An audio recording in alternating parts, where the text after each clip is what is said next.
మందిరంలో ఆవిష్కరించారు. ఈ సందర్భంగా ఆయన మాట్లాడుతూ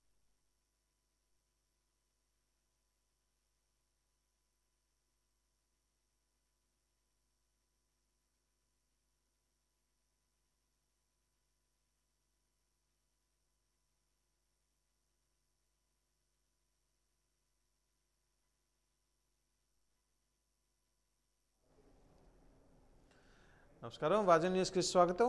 నేను మీ కేఆర్కే రాజు. ముందుగా ముఖ్యాంశాలు చూద్దాం.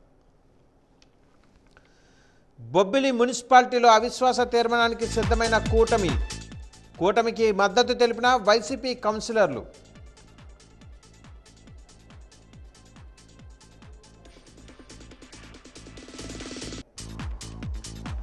ఉపాధి హామీ వేతనదారులకు వడదెబ్బ తగలకుండా జాగ్రత్తలు వహించాలి. డొమా ప్రాజెక్టు డైరెక్టర్ శారదాదేవి స్పష్టం.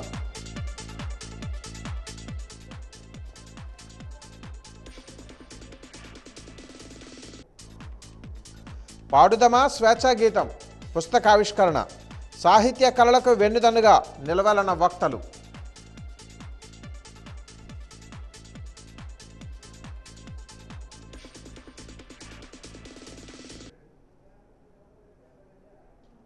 వివరాలు చూద్దాం. సాహిత్యం కళలకు ఎల్లప్పుడూ వెన్నుదన్నుగా నిలుస్తానని ST commission chairman doctor D Vijayashankar అన్నారు. విజయనగరం కళలకు పుట్టినిల్లు అని ఆయన పేర్కొన్నారు. గురజాడ, ద్వారం, ఘంటసాల, సుశీల వంటి ఉద్దండులు నడియాడిన ఈ నేల ఎంతో ప్రశస్తమైందని కొనియాడారు. ప్రముఖ కవి గంట్యాడ గౌరినాయుడు రాసిన పాడుదమా స్వేచ్ఛాగీతం పుస్తకాన్ని జిల్లా పరిషత్ సమావేశ మందిరంలో ఆవిష్కరించారు. ఈ సందర్భంగా ఆయన మాట్లాడుతూ సాహిత్యాన్ని, కళలకు భవిష్యత్తు తరాలకు అందించాల్సిన బాధ్యత అందరిపై ఉందని అన్నారు. సాహితీ స్రవంతి నిర్వాహకులు చీకటి దివాకర్, చంద్రికారాణి ఆధ్వర్యంలో వారి కుమారుడు రవితేజ, కోడలు వైష్ణవి మొదటి వివాహ వార్షికోత్సవం సందర్భంగా వినూత్నంగా ఈ సాహితీ కార్యక్రమాన్ని నిర్వహించారు. ప్రముఖ కవులు గంటెడ గౌరినాయుడు, అట్టడ అప్పలనాయుడు, ప్రముఖ వయోలిన్ విద్వాంసులు ద్వారం దుర్గాప్రసాదరావు, ప్రముఖ రాజకీయ విశ్లేషకులు తెలకపల్లి రవి, మాజీ ఎమ్మెల్యే ఎంవీఎస్ శర్మ, ప్రముఖ వైద్యులు డాక్టర్ గేదెల సన్యాసమ్మ, పలువురు కవులు, కళాకారులు తదితరులు పాల్గొన్నారు.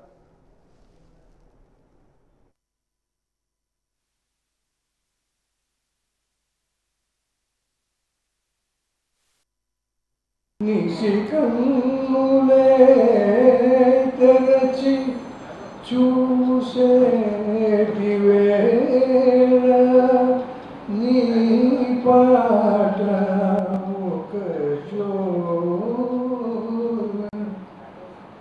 సందె పొద్దు పాడింది వీడి కోడు గీతం ఆగిపో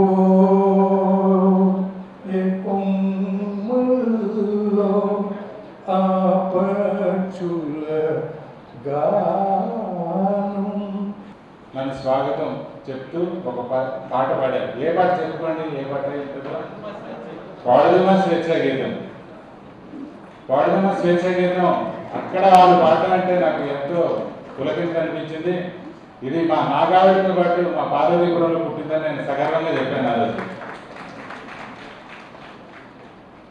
ఒక రచయితకి, ఒక పాట రచయిత కావచ్చు, కథ రచయిత కావచ్చు, ఒక మారుమూల పల్లెలో ఒక నోరు లేని మనిషి హమ్ చేస్తున్నాడంటే ఆయన రాసింది నోబెల్ ప్రైజ్ ఎందుకు పనికి వస్తుందండి.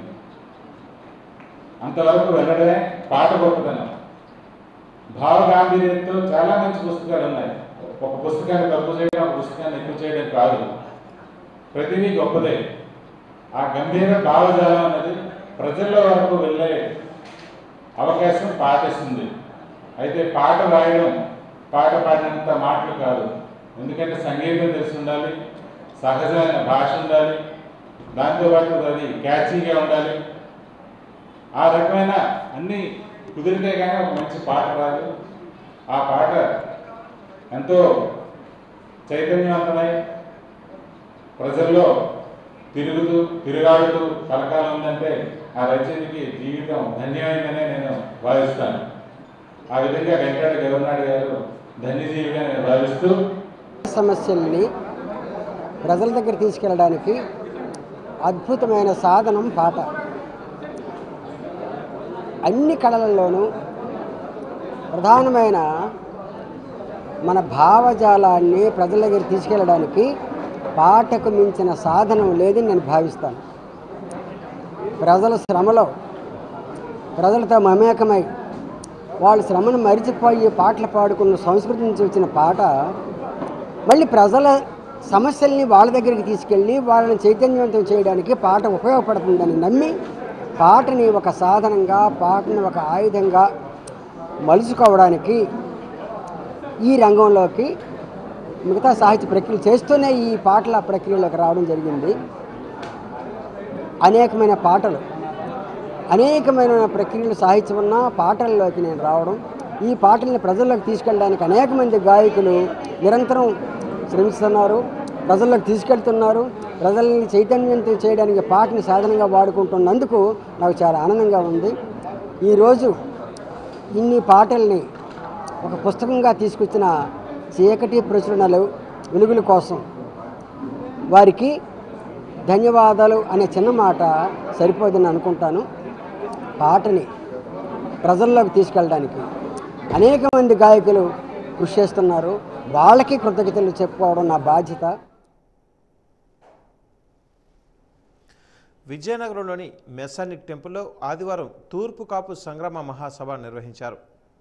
ఆల్ ఇండియా తూర్పు కాపు సంక్షేమ సంఘం, ఆంధ్రప్రదేశ్ తూర్పు కాపు సంక్షేమ సంఘం, జిల్లా తూర్పు కాపు సంక్షేమ సంఘం నాయకులు, తూర్పు కాపు పెద్దలు, ప్రజలు ఈ మహాసభలో పెద్ద సంఖ్యలో పాల్గొన్నారు. ఈ సందర్భంగా ఆల్ ఇండియా తూర్పు కాపు సంక్షేమ సంఘం జాతీయ అధ్యక్షులు పిసిని చంద్రమోహన్ మాట్లాడుతూ 2018వ సంవత్సరం నుంచి తూర్పు కాపుల అభివృద్ధికి, సంక్షేమ కార్యక్రమాలకు, సమస్యల పరిష్కారానికి తూర్పు కాపు సంక్షేమ సంఘం పోరాటాలు చేస్తుందని అన్నారు. దేశంలో అత్యధికంగా తూర్పు కాపు ప్రజానీకం ఉన్నారని, అయినప్పటికీ హక్కులలో అణగదొక్కబడుతున్నారని అన్నారు. 2017 నుంచి జీవనోపాధి కోసం తూర్పు కాపులు ఉత్తరాంధ్ర జిల్లాలు దాటి దేశవ్యాప్తంగా ఎన్నో ప్రాంతాలకు విస్తరించారన్నారు. ఓబీసీ రిజర్వేషన్లు తూర్పు కాపులలో అమలు జరగడం లేదని అన్నారు. ఈ కార్యక్రమంలో రాష్ట్ర అధ్యక్షుడు ఆకుల అప్పల సూర్యనాయుడు, రాష్ట్ర ప్రధాన కార్యదర్శి తాట్రాజు రాజారావు, రాష్ట్ర సంఘం ప్రతినిధి శ్రీధర్, రాష్ట్ర కార్యదర్శి శ్రీనివాసరావు, జిల్లా అధ్యక్షులు తుమ్మగంటి రామ్మోహన్ రావు తదితరులు పాల్గొన్నారు. ఎకనామికల్లీ బ్యాక్వర్డ్గా బాగా వెనుకబడిలోనే ఉన్న తూర్పు కాపు కుటుంబాలని ఎలాగ పైకి తీసుకురా, మనకైతే ఓబీసీ ఉంది, వీటినైనా సరే ఉపయోగంలోకి తీసుకొని వచ్చి వీళ్ళందరికీ ఎఫెక్ట్ అయినట్టు ఆ అట్టడుగున ఉన్న వాళ్ళని పైకి ఎలాగ తీసుకురావాలి అన్న దాని మీద వాళ్ళ ఎడ్యుకేషను, వాళ్ళ ఎకనామిక్ గ్రోత్, వాళ్ళ వ్యాపార వ్యవహారాలు, అలాగే మ్యారేజెస్. ఇక్కడ మ్యారేజెస్ కూడా చాలా ఇబ్బంది జరుగుతుంది, ఒకరికొకరు పరిచయాలు లేక. ఈ ఐక్య వేదిక ఏంటంటే వీరికి అన్నిటికీ ఇటువంటి సదుపాయాలు కల్పించడం గురించి కూడా ఈ సంగ్రామ సభలోన డిస్కషన్ జరగబోతుంది. ఏదైతే ఈ ఆంధ్రప్రదేశ్లో బీసీడీలో ఉన్నటువంటి తూర్పు కాపులకు ఈ తూర్పు కాపు ఎక్కడ నివసించినా ఏదంటే ఇది ఒక సింపుల్ పాయింట్. తూర్పు కాపుగా పుట్టినటువంటి వ్యక్తి ఈ ఆంధ్రప్రదేశ్లో అనేక ప్రాంతాలకి నివసించడానికి, వారి జీవనోపాధి కోసం వెళ్ళినటువంటి తరుణంలో కొన్ని వందలాది సంవత్సరాలుగా ఉత్తరాంధ్ర మినహా జిల్లాల్లో ఉన్నటువంటి లక్షలాది మంది తూర్పు కాపులు 2017 నుంచి కూడా ఓబీసీ రిజర్వేషన్ నోచుకోక అన్యాయానికి గురవుతున్నటువంటి నేపథ్యాన్ని అనేక మార్లు కేంద్ర రాష్ట్ర ప్రభుత్వాలకు దృష్టికి తీసుకొని పోయి, ఎన్సీబీసీ కమిషన్ దృష్టికి కూడా తీసుకొని పోయి అతి త్వరలోనే ఈ కూటమి ప్రభుత్వం ద్వారా సఫలీకృతం అవుతుందని చెప్పేసి తెలియజేస్తూ ఉన్నాం. మా రిజర్వేషన్ శాతాన్ని పలచబడింది కనుక రిజర్వేషన్ శాతాన్ని పెంపొందిస్తూ బీసీడీ నుంచి ఏలో పెంపొందించాలని చెప్పేసి అనేక మార్లు ఆంధ్రప్రదేశ్లోనే కాదు భారతదేశ స్థాయిలో ఉద్యమాలు చేస్తూ ఉన్నాం. ఈ యొక్క ఏదైతే డిమాండ్స్ని పరిగణలోకి తీసుకొని కేంద్ర రాష్ట్ర ప్రభుత్వాలు దీని మీద అధ్యయన కమిటీ వేసి వెంటనే న్యాయం చేయాలా, చేయని పక్షంలో అన్ని రాజకీయ పార్టీలు కూడా ఈ సభ ద్వారా మేము ఈ ఉద్యమం ద్వారా తెలియజేస్తూ ఉన్నాం.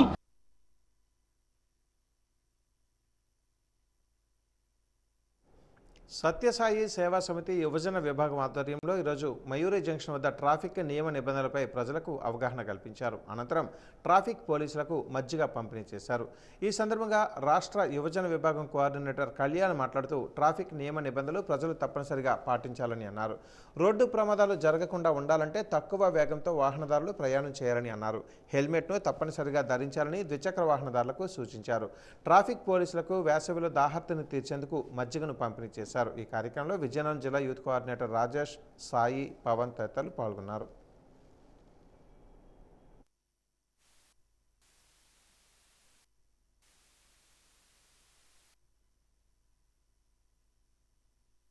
ఈరోజు స్వామివారి శత జయంతి ఉత్సవాల సందర్భంగా ప్రతి ఆదివారం ఏదో ఒక యాక్టివిటీలో మేము ఈ కార్యక్రమాలు చేయడం జరుగుతుంది. ఈరోజు ఈ ఆదివారం నాడు ట్రాఫిక్ అవేర్నెస్. ఈరోజు చూస్తే చాలామంది మన రాష్ట్రంలో చాలామంది ప్రతి సెకండ్కి ఎన్నో యాక్సిడెంట్స్ జరుగుతూ ఉంటాయి. సో ఆ యాక్సిడెంట్స్ జరగకుండా నివారించడానికి ఒక అవేర్నెస్ క్యాంప్ని ఈరోజు ఈ యొక్క విజయనగరం జిల్లా ఈ ఎట్టు బ్రిడ్జ్ దగ్గర క్రియేట్ చేసాం. ఏంటంటే దానిలో ముఖ్యంగా స్లోగన్స్ పెట్టాం.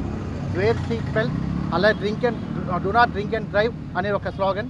Wear helmet. ఇక మనం చాలామంది ఫోన్ మాట్లాడుకుంటూ డ్రైవ్ చేస్తారు.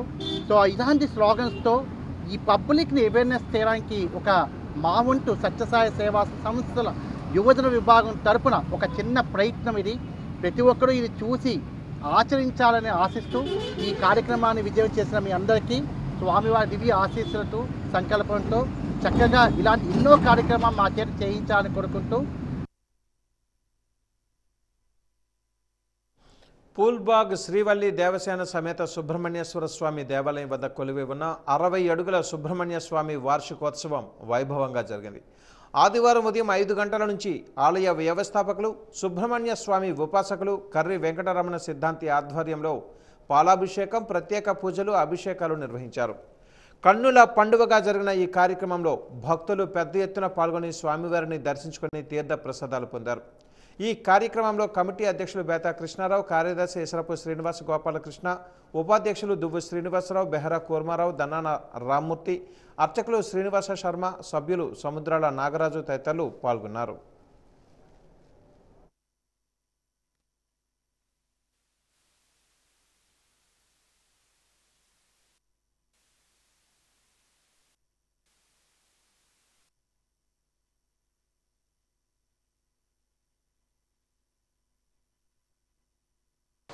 భారతదేశంలో అతి ఎత్తైన ఏకైక సుబ్రహ్మణ్య స్వామి వారి యొక్క విగ్రహ ప్రతిష్ట కార్యక్రమం జరిగి 10 సంవత్సరాలు అయింది. ఆ సందర్భంగా ఈరోజు ఆ స్వామివారి యొక్క వార్షికోత్సవం పాలాభిషేకం అనేటువంటి కార్యక్రమం అనేది భక్తుల ద్వారా జరుగుతుంది. విజయనగరం పూర్వభాగ సెంటర్ లక్ష్మీ గణపతి కాలనీలో స్వయంభూగా వెలిసేటువంటి దేవుడు కాబట్టి ఆ విగ్రహాన్ని కూడా ఆయనే సంకల్పించి చేయించుకున్నాడు. ఆ విధంగా కీర్తి తెచ్చుకున్నాడు.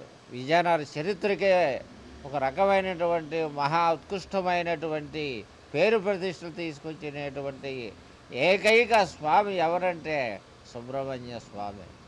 అటువంటి మహా సుబ్రహ్మణ్య స్వామి వారి యొక్క అనుగ్రహం ఎంతోమంది భక్తులు వస్తున్నారు. మంగళవారం పూట పూజలు చేయించుకుంటున్నారు, ముడుపులు కడుతున్నారు. ముడుపుల ప్రకారంగా కోరికలు తీరుతున్నాయి. ఇవన్నీ కూడా ఆయన అనుగ్రహం వల్ల జరిగేటువంటి కార్యక్రమాలు. ఆయనను నమ్ముకునేటువంటి భక్తులకు మాత్రం ఎటువంటి ఇబ్బందులు ఉండవు, ఎటువంటి చికాకులు ఉండవు. ఆయనది నెమలి వాహనం కాబట్టి ఆయన ఎంత స్పీడ్గా వెళ్తాడో భక్తుని కూడా అంత స్పీడ్గానే తీసుకెళ్తాడు ముందుకి. అటువంటి మహానుభావుడైన శ్రీ వల్లీ దేవసేన సుబ్రహ్మణ్యేశ్వర స్వామివారి యొక్క కార్యక్రమం ఈరోజు జరగడం మన అందరి అదృష్టం.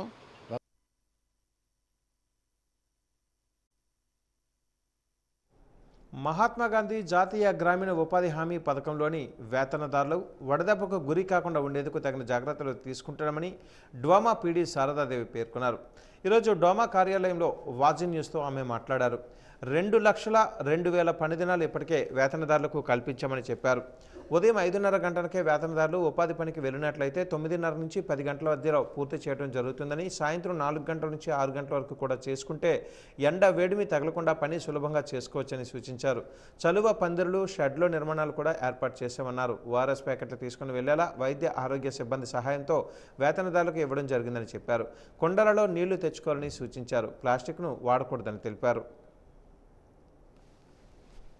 సంవత్సరం లాగానే ఈ సంవత్సరం కూడా మా టార్గెటెడ్ హౌస్ హోల్డ్స్ 3,11,000 మంది జాబ్ కార్డ్ హోల్డర్స్ ఉన్నారు. వాళ్ళందరికీ కూడా 100 రోజుల పని కల్పించడానికి ప్రణాళిక అనేది తయారు చేసుకోవడం జరిగింది.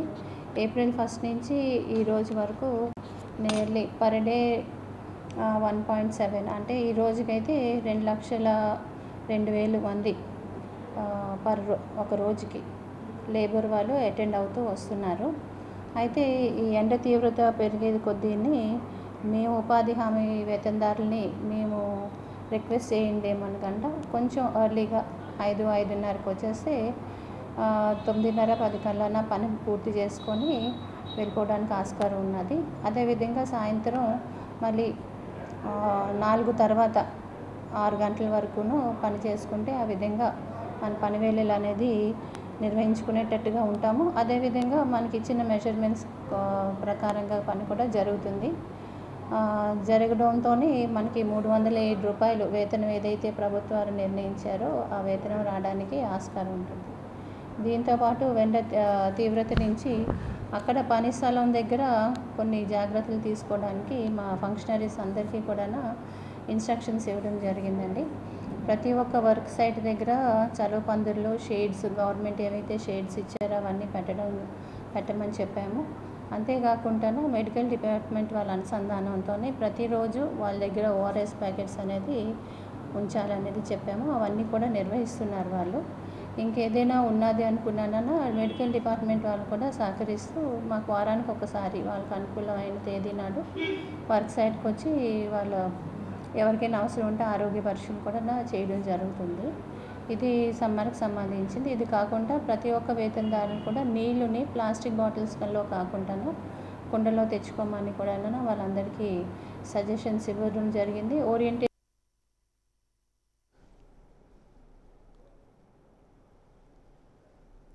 రాజకీయాలలో శాశ్వత మిత్రులు ఉండరు, శాశ్వత శత్రువులు ఉండరు. ఎన్నికలలో ప్రత్యర్థులుగా పోటీ చేసిన వారు తమ వ్యక్తిగత అవసరాల కోసం ప్రత్యర్థుల్ని ప్రసన్నం చేసుకుంటారు. ప్రస్తుత రాష్ట్ర రాజకీయాలలో ఇప్పుడు చోటు చేసుకుంటున్న పరిణామాలు ఇవే. మన విశాఖ కార్పొరేషన్లో జరిగిన పరిణామాలు రేపు బొబ్బిలి మున్సిపాలిటీలో కూడా జరగనున్నాయి అంటే అవుననే సమాధానం వినిపిస్తుంది.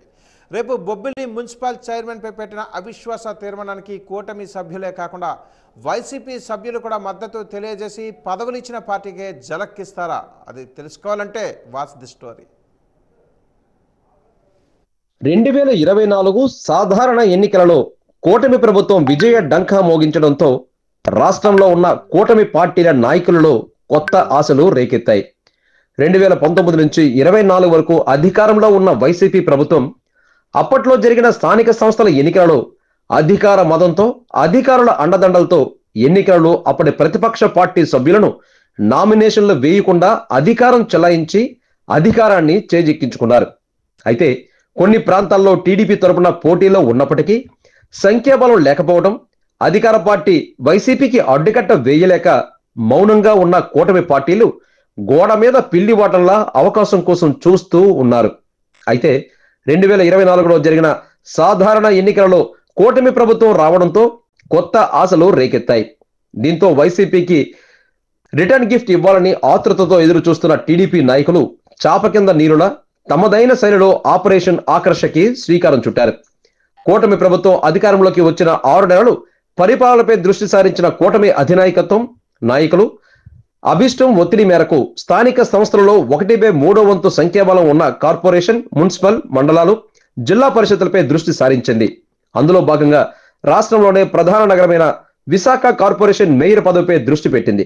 ఈ మధ్య విశాఖలో జరిగిన మేయర్, డిప్యూటీ మేయర్లపై అవిశ్వాస తీర్మానం పెట్టి సుందర నగరమైన విశాఖ కార్పొరేషన్ మేయర్ పీఠం, డిప్యూటీ మేయర్ పీఠాలను కూటమి ప్రభుత్వం కైవసం చేసుకుని వైసీపీకి పెద్ద షాక్ ఇచ్చింది. విశాఖ జీవీఎంసీని కైవసం చేసుకున్న టీడీపీ నాయకులు అక్కడతో ఆగకుండా బొబ్బిలి మున్సిపల్ చైర్మన్ పీఠంపై దృష్టి కేంద్రీకరించారు. ఇప్పటికే బొబ్బిలి మున్సిపల్ చైర్మన్ గా వైసీపీకి చెందిన సావు వెంకట మురళీకృష్ణ కొనసాగుతున్నారు. బొబ్బిలి మున్సిపల్ చైర్మన్ గా సావు ప్రమాణం స్వీకారం చేసిన నాటి నుంచి బొబ్బిలి మున్సిపల్ కౌన్సిలర్లో వేరే కుంపటి రాజుకుంది. సాహు ప్రమాణ స్వీకారం రోజున వైసీపీ సీనియర్ నాయకుడు, సీనియర్ కౌన్సిలర్ మరసాల రామారావు ప్రత్యక్షంగానే మురళీకృష్ణను వ్యతిరేకిస్తూ మున్సిపల్ సమావేశాన్ని బాయ్కట్ చేశారు. నాటి నుంచి మున్సిపల్ చైర్మన్ పై అప్పటి అధికార పార్టీకి వైసీపీకి చెందిన కౌన్సిలర్లు, వైసీపీకి చెందిన కోఆప్షన్ సభ్యులు మున్సిపల్ సమావేశంలో చైర్మన్ తీరుపై అసంతృప్తి వ్యక్తం చేస్తూ ప్రతిపక్ష సభ్యులకు కూడా అవకాశం ఇవ్వకుండా వారే ప్రతిపక్ష పాత్ర పోషిస్తూ చైర్మన్ సావు వెంకట మురళీకృష్ణను ఇరకాటంలో పెట్టేవారు. ఓ సందర్భంలో వైసీపీకి చెందిన కొంతమంది చైర్మన్ పై అవిశ్వాస తీర్మానం పెట్టాలని జిల్లా కలెక్టర్కు దరఖాస్తు చేసుకోవడంతో జిల్లా వైసీపీ కన్వీనర్ చిన్నశ్రీని కలుగు చేసుకోవడం వివాదం అప్పటికి కాస్త సద్దుమరిగింది. రాష్ట్రంలో వైసీపీ అధికారంలో ఉండడం, జిల్లా నాయకులు సర్ది చెప్పడాన్ని దృష్టిలో పెట్టుకుని అవకాశం కోసం ఎదురు చూస్తున్న వైసీపీ కౌన్సిలర్లకు 2024 సాధారణ ఎన్నికల ఫలితాలు ఆక్సిజన్ను అందించినట్లుగా అయ్యింది. అప్పటి వరకు మున్సిపాలిటీల్లో జరుగుతున్న రాజకీయ పరిమాణాలను 70mm స్కోప్ లో వీక్షిస్తున్న మాజీ మంత్రి సుజయ్ సోదరుడు బొబ్బిలి ఎమ్మెల్యే బీపీ నాయన తనదైన శైలిలో రాజకీయ చదరంగానికి పదును పెట్టారు. పరిపాలనలోకి రావటానికే దొడ్డిదారులు రావటం జరిగింది. అనేక ఎలక్ట్రల్ మాల్ ప్రాక్టీసెస్ చేసి వచ్చిన తర్వాత సరే 5 సంవత్సరాలు వాళ్ళకే అనధికారికంగా అర్హత పొందారని వదిలేద్దాం అనుకుంటే ఆ పార్టీ కౌన్సిలర్సే అవిశ్వాసంగా వ్యక్తపరచడం జరిగింది స్వయంగా కలెక్టర్ గారికి.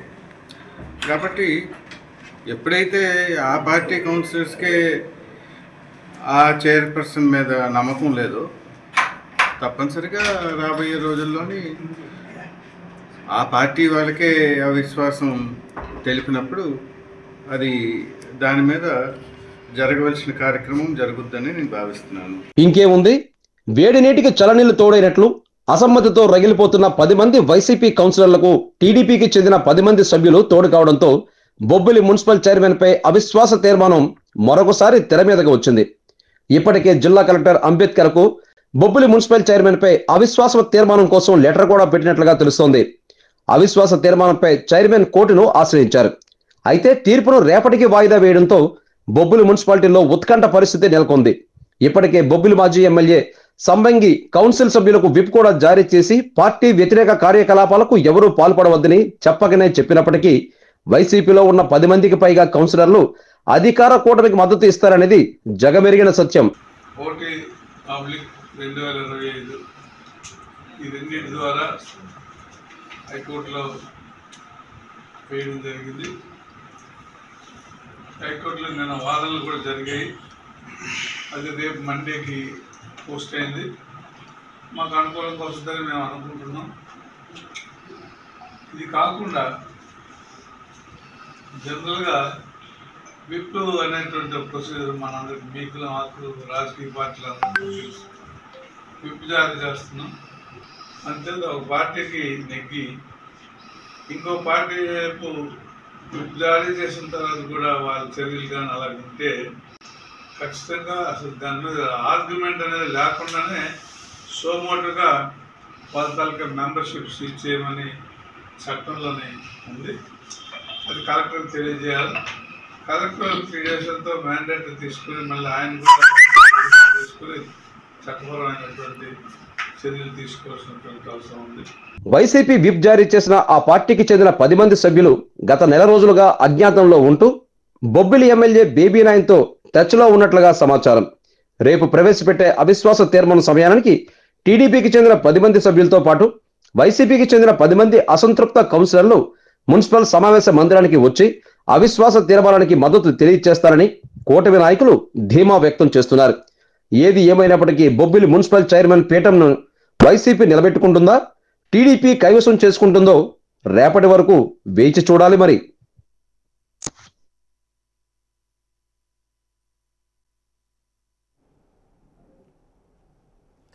ఆవులలో గేదెలలో గొంతువాపు జబ్బువాపు వ్యాధులు రాకుండా ఉండేందుకు వ్యాక్సినేషన్ చేయడం జరుగుతుందని బహుళార్థక పశు వైద్యశాల అసిస్టెంట్ డైరెక్టర్ డాక్టర్ ధర్మారావు పేర్కొన్నారు. ఈరోజు ఆయన కార్యాలయంలో వాజీ న్యూస్తో మాట్లాడారు. ఆడదూడలకు బ్లూ సెలోసిస్ వ్యాక్సిన్ వేయడం జరుగుతుందన్నారు. గొర్రెలకు మేకలకు జూన్ జూలై నెలలలో చిటిక వ్యాధి వచ్చే అవకాశం ఉందని అన్నారు. వాటిని నియంత్రించేందుకు ఇప్పటి నుంచే వ్యాక్సినేషన్ వేసుకోవాలని రైతులకు సూచించారు. పశు సంపదను అభివృద్ధి చేయడానికి పశుసంవర్ధక శాఖ అహర్నిశలు శ్రమిస్తుందని అన్నారు. రైతులకు గొర్రెలు మేకలకు దానికి సంబంధించిన వ్యాక్సిన్స్ వేయించుకోవాలని సూచించారు.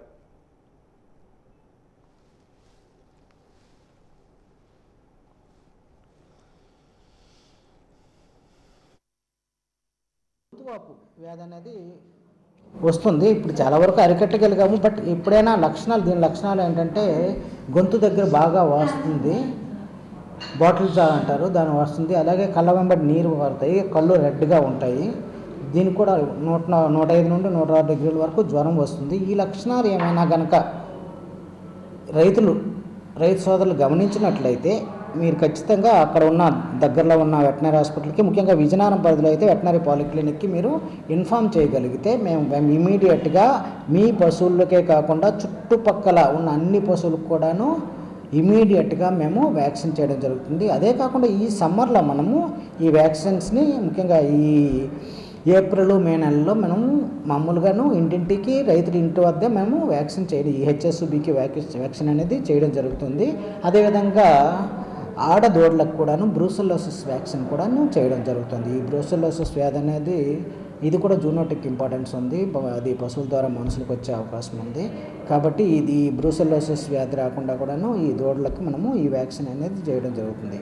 ముఖ్యంగా మన గాజులరేగ దాసనపేట పరిధిలోని కొంతమంది మన గొర్రెలు మేకలు పెంచుకునే రైతు సోదరులు ఉన్నారు, పెంపకందారులు ఉన్నారు. వాళ్ళు ఏంటంటే ఈ సమ్మర్లో తీసుకోవాల్సిన జాగ్రత్తలు ఏంటంటే ఈ తొలకర్లు, ముఖ్యంగా ఈ జూన్ జూలైలో మనకి మాన్సూన్ స్టార్ట్ అవుతాయి.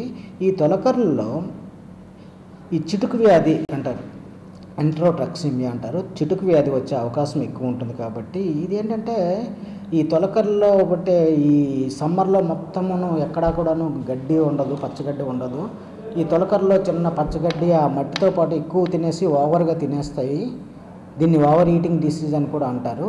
ఇంకా గొర్రెల పెంపకందారులు ఆర్థికంగా నష్టపోకుండా ఉండాలంటే ఈ చిటుకు వ్యాధి టీకాలు మాత్రం ఖచ్చితంగా వేసుకోవాలి. అలాగే మనము పాడు రోగంకి సంబంధించిన PPR వ్యాక్సిన్ టీకాలు కూడాను రైతు సోదరులు ఇంటి దగ్గర వేస్తున్నాము. కాబట్టి ముఖ్యంగా మనకు ఈ గొర్రెలు మేకలు ఎక్కువగాను మన వెటనరీ పాలిక్లినిక్స్ ఏరియాకి సంబంధించి ఈ విజయనగరం మున్సిపల్ పరిధికి సంబంధించి ఈ గాజులరేగ దాసనపేట ఏరియాలో ఉన్న రైతులు, ముఖ్యంగా ఈ గొర్రెల మేకల పెంపకందారులు సోదరులు ఈ అవకాశాన్ని ఉపయోగించుకొని ఈ చిటుకు వ్యాధి టీకాలు, అలాగే PPR వ్యాక్సిన్ టీకాలు, అలాగే ఈ షీప్ పాక్స్ సంబంధించిన వ్యాధి టీకాలు కూడాను మన ఇక్కడ ఉన్న వెటనరీ పాలిక్లినిక్ స్టాఫ్ మన రైతులు ఇంటి దగ్గర వేస్తారు. కాబట్టి ఖచ్చితంగా ఈ అవకాశాన్ని వినియోగించుకొని రైతులు నష్టపోకుండాను ఉండి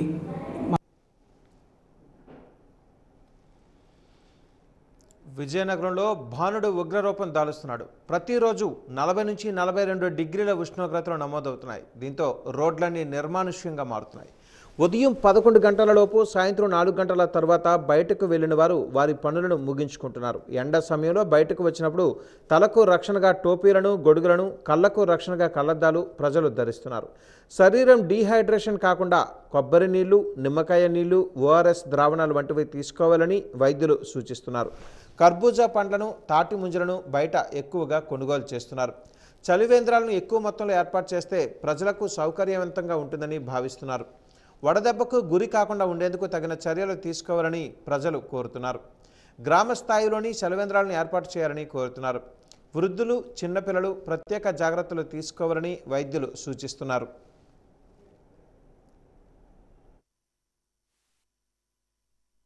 మనకి ఎండలు చాలా ఎక్కువగా ఉన్నాయి. మేము ఎండలో తిరగలేకపోతున్నాం. చాలామంది ముసలోళ్ళు కూడా ఇబ్బంది పడుతున్నారు. కానీ చలివేంద్రాలు కూడా ఎక్కడా కూడా లేవు. వాటర్ కూడా కొంచెం ఇబ్బంది, కేర్సీట్గా ఎక్కడ చూసినా ఎక్కడికి నిలబడదామన్నా చలివేంద్రాలు లేక ఇబ్బంది పడుతున్నారు. ముసలోళ్ళు కూడా చాలా ఎక్కడికక్కడ ఈ ఎండకి ఇంట్లో ఉండలేక ఈ ఉష్ణోగ్రతలు మాత్రం 35 నుంచి 40 డిగ్రీల వరకు కాస్తుంది. చాలా ఎండ తీవ్రత, కూలీ నాలి చాలామంది ఇబ్బంది పడుతున్నారు. దయచేసి తమరు అధికారులు కొద్దిగా దయించి చలివేంద్రాలు ఎక్కడికక్కడ పెట్టిస్తారని మేము కోరుకుంటున్నాం. దీనివల్ల వడగాడుపులు కూడా చాలా ఎక్కువగా ఉన్నాయి. చాలా ఇబ్బంది పడుతున్నాయి ఈ వడగాడుపుల వల్ల. ఎక్కడికక్కడ చాలా ముసలోళ్ళు అవన్నీ, పెద్దోళ్ళు అవన్నీ వడగాడుపులకి సైడ్లుగా కూర్చునిపోయి సొమ్మజిల్లిపోతున్నారు. తీవ్రంగా ఉందండి, కానీ రోడ్డు మీద మనిషి ఉండట్లేదు. రాష్ట్రంలో అయినా ఒక 4 గేదెలు కనిపిస్తుంది, కానీ టౌన్లో ఒక మనిషి కూడా కనిపించట్లేదు. మరి అక్కడికక్కడిక మీరు జనాల్ని మీరు నీరు సరిపడా ఎండలు చాలా తీవ్రంగా ఉందండి. మాకు కూడా ఎన్ని డిగ్రీలు అంటే ఇప్పుడు ఇప్పటికీ సుమారు ఒక 35-40 ఉంటుందండి. 35-40 ఉంటుంది. మరి రోజు రోజుకి ఇంక ఎలాగుంటుందో, మే నెలలో ఇంక ఎలాగుంటుందో మనం చెప్పలేం. వడగాల్పులు తీవ్రంగా ఉందండి, తీవ్రంగా ఉంది. జనాలు లేరు. మా ఆటో డ్రైవర్లకు మాత్రం ఆకలిలో చచ్చిపోతున్నామండి. కనీసం మా ఆయిల్ డబ్బులు కూడా రావట్లేదండి. నీళ్ళు సరఫరా చేయాలండి. ఎక్కడికక్కడికి ఒక 2 కిలోమీటర్లు 3 కిలోమీటర్లకి ఒక నీళ్ళు సదుపాయం చేయాలండి. లేకపోతే ఆ వచ్చిన జనాలు కూడా కాస్త వచ్చిన జనాలు కూడా ముఖం తిరిగేసి బీపీ షుగర్ ఉన్న వాళ్ళు అయితే ఇంక వెంటనే పట్టి చచ్చిపోతారండి.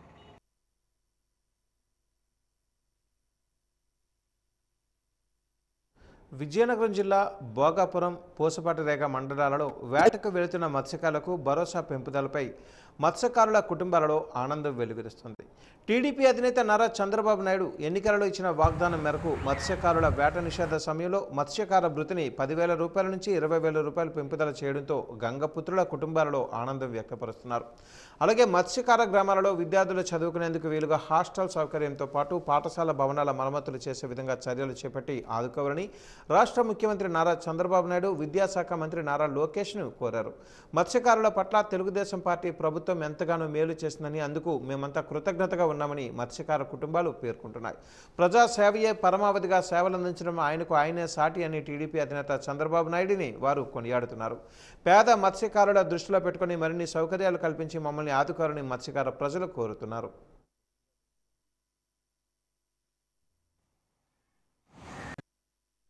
నా తల్లిదండ్రుల సాయంతో వాళ్ళంతా కష్టపడి నేను ఈ స్థాయి దాకా నేను చదివాను. 10th క్లాస్ కంప్లీట్ చేశాను. ఇలాగే మత్స్యకార గ్రామంలో చాలామంది విద్యార్థులు చదువుకోకుండా ఎంతో చదువుకోవాలని ఆసక్తిగా ఎదురు చూస్తున్నారు. ఏ గవర్నమెంట్ కూడా న్యాయం చేయలేదు. టీడీపీ ప్రభుత్వం న్యాయం చేయాలని, ఇంకా చదువుకునే పిల్లలు ఇంకా సాయం చేయాలని కోరుచున్నాం. అలాగే ఎంతమంది పిల్లలు కూడా ప్రతి మత్స్యకారుల గ్రామంలో ఒక పాఠశాల కూడా ఏర్పాటు చేసి అందరికీ ఇంకా సౌకర్యాలు లభించాలని కోరుచున్నాం. మత్స్యకారుల గ్రామంలో మాకు హాస్టల్ ఫెసిలిటీస్ ఏవి లేవు. ఇలాగే నాతో పాటు ఇంకా చాలామంది విద్యార్థులు చదువుకోవాలని ఎంతో వచ్చేసిన వాళ్ళందరికీ కూడా ఆ హాస్టల్స్ మా మత్స్యకారులకి జీవనోపాధి కాలం లేని ఈ 2 నెలల్లో, అది ఏప్రిల్ 15వ తేదీ నుంచి జూన్ 14వ తేదీ వరకు ఈ 2 నెలల కాలంలో మా జీవనోపాధి ఉండదు. గత ప్రభుత్వంలోని కేవలం 10,000 రూపాయలు మాత్రమే ఇచ్చేవారు. కానీ ఈ కూటమి ప్రభుత్వంలోని ఎన్నికలు ఇచ్చిన మాట ప్రకారం 10,000 నుండి 20,000 రూపాయలకు పెంచి ఈ కష్టకాలాల్లో మమ్మల్ని ఆదుకునేందుకు ఈ కూటమి ప్రభుత్వానికి సదా రుణపడి ఉంటామని తెలియజేసుకుంటూ మా మత్స్యకారుల తరఫున ధన్యవాదాలు తెలుపుకుంటున్నాం. ఉమ్మడి విజయనగరం జిల్లాలో 9 నియోజకవర్గాలు ఉంటే అందులో ఒక నెల్లిమర్ల నియోజకవర్గంలో మాత్రమే మత్స్యకారులు 2 మండలాల్లో ఉన్నారు. అది ఒక భోగాపురం మరియు పూసపాటిరేగ. ఈ 2 మండలాలకు సంబంధించిన మత్స్యకారులు చాలా ఇబ్బందులు పడి జట్టీలు లేక వలసలకు వెళ్ళిపోవడం జరుగుతుంది. అటు కర్ణాటక కావచ్చు, గుజరాత్ కావచ్చు, యారవాల్ కావచ్చు. అలా కాకుండా మా మత్స్యకారులకి ఈ 2 మండలాల్లో ఒక మినీ జట్టీని ఏర్పాటు చేస్తే మత్స్యకారులందరూ చాలా ఆనందదాయకంగా ఉండవలసిన. శ్రీనగర్ పహల్గామలో భారత టూరిస్టులపై విచక్షణారహితంగా దాడులు చేసి పర్యాటకులను కాల్చి చంపిన ఉగ్రవాదులకు బుద్ధి చెప్పాలని రెల్లి సంక్షేమ సంఘం నాయకులు సోము మురళీమోహన్ డిమాండ్ చేశారు. ఉగ్రవాదుల దాడిని ఖండిస్తూ నిరసన కార్యక్రమాన్ని చేపట్టారు. భారతదేశం అభివృద్ధి చూసి వారు లేక పాక్ ప్రభుత్వం దాడులకు ప్రేరేపిస్తుందని ఆవేదన వ్యక్తం చేశారు. పాకిస్తాన్ ఉగ్రవాద సంస్థలపై కేంద్రం ఏ నిర్ణయం తీసుకున్న యావత్ భారతదేశం అండగా ఉంటుందని అన్నారు. ఉగ్రవాదుల దాడిలో మృతి చెందిన వారి ఆత్మకు శాంతి చేకూరాలని కోరుకుంటూ కుటుంబ సభ్యులకు ప్రగాఢ సంతాపాన్ని తెలియజేస్తున్నామని అన్నారు.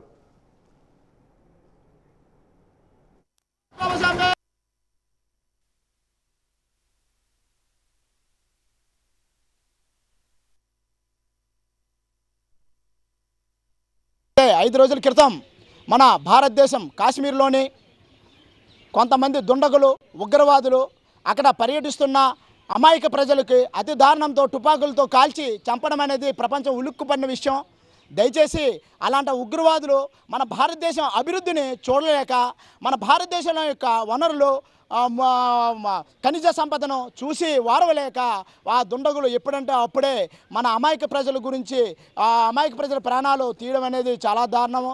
దయచేసి అలాంటి దుండగుల మీద కఠినంగా శిక్షించడానికి కేంద్ర ప్రభుత్వం కఠినంగా శిక్షించాలని మేము డిమాండ్ చేస్తున్నాం. అంతేకాక మన ఆ యొక్క కాశ్మీర్లోని ప్రజలకి అక్కడ గవర్నమెంట్ వారు వెంటనే రక్షణ కల్పించాలి. మన యొక్క భారతదేశంలో ఉన్న యుద్ధ విమానాలు కానీ తుపాకులు కానీ బాంబులు కానీ మాకు 100% ఉంటే ఆ ఉగ్రవాదులకి 25% ఉంది. ఎందుకంటే భారతదేశం అనేది శాంతియుతంతో ఉన్న దేశము. అది మేము ఆలోచించి చిన్నపిల్లలు కానీ మహిళలు కానీ స్త్రీలు కానీ ప్రాణాలు పోకుండా ఉండాలనే సదుద్దేశంతో భారతదేశం ఎప్పుడూ శాంతియుతంతో ఉన్న దేశము. అలాంటి దేశాన్ని రెచ్చగొట్టడం అనేది ఉగ్రవాదులు ఆ దుండగులు చాలా తప్పు. కానీ ఆ ఉగ్రవాదులు ఆ అమాయక ప్రజలు తుపాకుల గుళ్ళుతో చంపడం అనేది చాలా క్రూరత్వంగా వెంటాడి చంపడం అనేది చాలా దారుణము. దయచేసి అలాంటి దుండగుల్ని కేంద్ర ప్రభుత్వం వారు వెంటనే కఠినంగా ఆ యొక్క దుండగులను శిక్షించాలని కేంద్ర ప్రభుత్వం కోరుతున్నాం. అయ్యా, మా యొక్క భారతదేశం అనేది శాంతిమైన దేశము. ఏదైనా మీకు సమస్యలు ఉంటే ఐక్యరాజ్య సమితి ద్వారా మీరు పరిష్కారం చేసుకోవాలని మేము కోరుతున్నాం.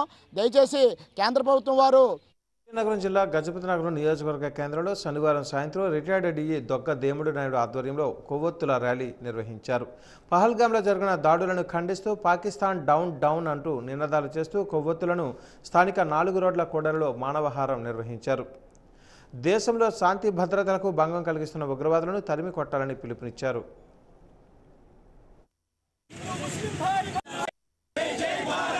మనందరికీ తెలిసిందే, భారతదేశం మొత్తం ఉలిక్కిపడ్డ సంఘటన కాశ్మీర్లో జరిగింది. అమాయకమైన కొంతమంది పర్యాటకులపై ముష్కరులు విచక్షణంగా అంటే ఎంతో క్రూరంగా వాళ్ళపై దాడి చేసి వాళ్ళ మరణానికి కారణమయ్యారు. దీనికి మద్దతు చేస్తున్న దేశం ఏదైనా కావచ్చు, అది ఏ దేశం కావచ్చు, దానికి కఠినంగా శిక్షించాలని మనస్ఫూర్తిగా కోరుకుంటూ పార్వతీపురం పట్టణ ముస్లింలే కాదు, భారతదేశంలో ఉన్న ప్రతి ముసల్మాన్ పౌరుడు దాన్ని కోరుకుంటున్నాడు. ఎందుకంటే అభంశుభం తెలియని పర్యాటకులపై ఆ ముష్కరులు ఆ విధంగా క్రూరంగా దాడి చేయడం మాత్రం ఇది ఎంతో పిరికిబంద చర్యగా మేమందరం భావిస్తున్నాం. ఎందుకంటే పర్యాటకులు ఏ పాపం ఎటువంటి ఏది తెలియని వాళ్ళు, సంతోషం కోసం సుఖం కోసం వెళ్ళిన వాళ్ళకి ఈ విధంగా చంపడం చాలా నిర్మానుష్యం, పైగా ఎంతో దౌర్జన్యం. దాన్ని ఖండిస్తూ వారి వెనకాతల ఏ దేశం ఉన్నా, ఎంత పెద్దవాళ్ళు ఉన్నా వాళ్ళని కఠినంగా శిక్షించి తదుపరి ఇటువంటి చర్యలు మన భారతదేశంలో కాశ్మీర్లోనే కాదు ఎక్కడ కూడా జరగకుండా తగు చర్యలు తీసుకుంటారని భారతదేశ ప్రభుత్వానికి మేమందరం కూడా విన్నవించుకుంటున్నాం. ఇటీవల అందరికీ తెలిసిన విషయం, భారతదేశంలో భాగమైన జమ్మూ కాశ్మీర్లో యాత్రికులపై కొంతమంది ముష్కరులు చేసిన దాడికి నిరసనగా యావత్ భారతదేశం కూడా ముక్తకంఠంతో ఖండించిన పరిస్థితులు ఎదురవుతున్నాయి. అందులో భాగంగా ఈరోజు పార్వతీపురంలో జాతీయ మానవ హక్కుల పరిరక్షణ సమితి ఆధ్వర్యంలో నిర్వహిస్తున్నటువంటి ఈ శాంతియుత ర్యాలీకి మద్దతుగా పార్వతీపురంలో కొన్ని ముస్లిం సంఘాలు కూడా మద్దతు ఇవ్వడం చాలా ఆనందదాయకం. దీనికి భారతదేశం అన్ని మతాలకు, అన్ని ప్రాంతాలకు, అన్ని వర్గాల వారికి ఒకటే అన్న నినాదంతో ముందుకు వెళ్తున్న సందర్భంలో వీళ్ళు కూడా మన ముస్లిం సోదరులు కూడా ముందుకు రావడం చాలా ఆనందదాయకం. ఇకపోతే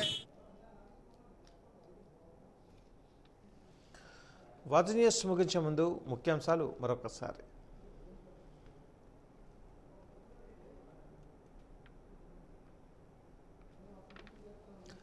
బొబ్బిలి మున్సిపాలిటీలో అవిశ్వాస తీర్మానానికి సిద్ధమైన కూటమికి మద్దతు తెలిపిన వైసీపీ కౌన్సిలర్లు.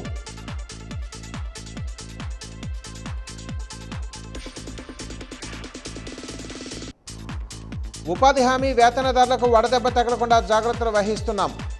డ్వమా ప్రాజెక్టు డైరెక్టర్ శారదాదేవి స్పష్టం.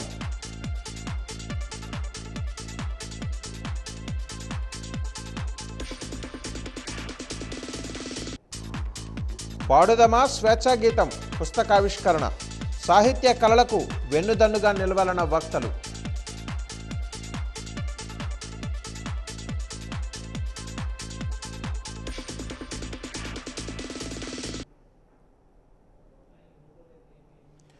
వాజ్ న్యూస్ ఇంతటితో సమాప్తం. నమస్కారం.